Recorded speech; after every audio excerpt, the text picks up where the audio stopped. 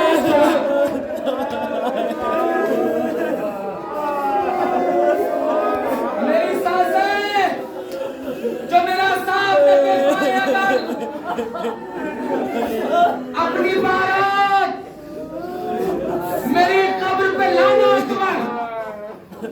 یہ وعدہ لیا بہن نے بھائی سے، بھائی نے بہن کو سمجھایا. اب جو ایک بھائی بہن کو سمجھا کے چلا تو سغرا نے کہا بابا ایک گزارش اور ہے، جا رہے ہو تو جاؤ. کہا کیا گزارش ہے؟ کہا کچھ دیر کے لیے مجھے اصغر کو دے دو، ختم ہو گئی مجلس. اصغر کو حسین نے کہا بالکل. رباب نے اصغر کو سغرا کے حوالے کیا. سغرا نے اصغر کو آگوش میں اپنے اپنے آنگن کی بات سوچنا کہ 7 سال کی بہن ہے، 18 دن کا اصغر ہے. اب آپ دیکھا ہوگا، کبھی نظر دیکھا ہوگا جب بڑی بہن چھوٹے بھائی دودھ پیتے بھائی کو کھلاتی ہے نا تو باتیں کیسے کرتی پتہ ہے؟ وہ ہر بہن جانتی ہے. اب سغرا نے اصغر کو لیا ایسے بھیا سب جا رہے تم بھی ناراض ہو گئے،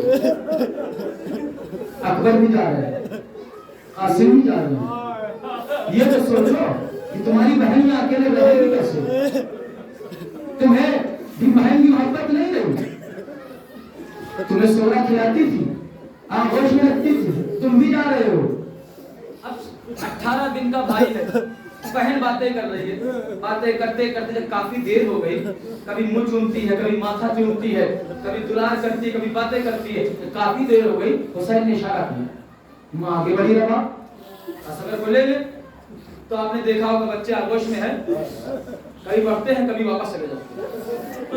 اصغر نے ماں کو دیکھا فوراً منہ پھیر دودھ پیتے بچے جو کٹتے ہیں.